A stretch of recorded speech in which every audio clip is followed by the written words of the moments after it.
আজকে রান্না করব মোচার ঘন্ট। এই জন্য মোচা পরিষ্কার করে ছাড়িয়ে নিয়েছি, ছাড়িয়ে নুন দিয়ে সেদ্ধ করে মোচা চটকে রেখেছি। আর এদিকে আলু খুব ছোট ছোট করে কেটে ভেজে তুলে রেখেছি।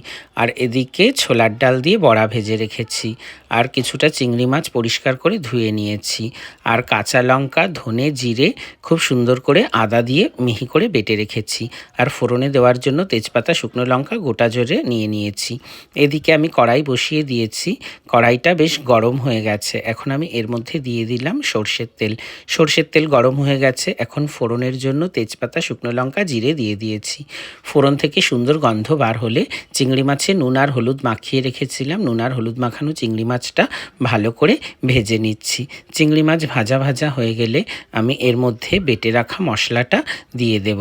বেটে রাখা মশলাটা দিয়ে আমি ভালো করে একটু চিংড়ি মাছটা কষিয়ে নেব। চিংড়ি মাছটা ঠিক মতন ভাজা হয়ে গেছে। চিংড়ি মাছটা ভাজা হয়ে গেলে এর মধ্যে বেটে রাখা মশলাটা দিয়ে দিলাম।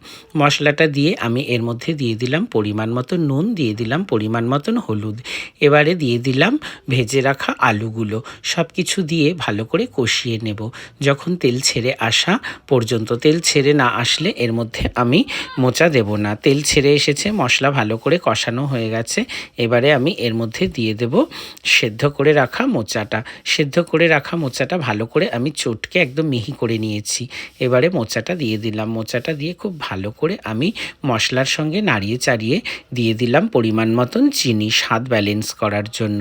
এবারে দিয়ে দিলাম ভেজে রাখা বড়াগুলো।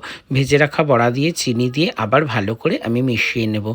মিশিয়ে নিয়ে আমি কিছুক্ষণের জন্য ঢাকা দিয়ে দেব। গ্যাসটা সিম করে দেব। ঢাকা দিয়ে আমি কিছুক্ষণ রান্না করে নেব। আর এদিকে আমি গরম মশলা বেটে নিচ্ছি। গরম মশলা বাটা না দিলে মোচার ঘন্ট ঠিক ভালো লাগে না। গরম মশলা বাটা হয়ে গেছে। এখন আমি এর মধ্যে দিয়ে দিলাম পরিমাণ মতন ঘি আর দিয়ে দিলাম পরিমাণ মতন বাটা গরম মশলা। এবার সব কিছু একসাথে মিশিয়ে নিলেই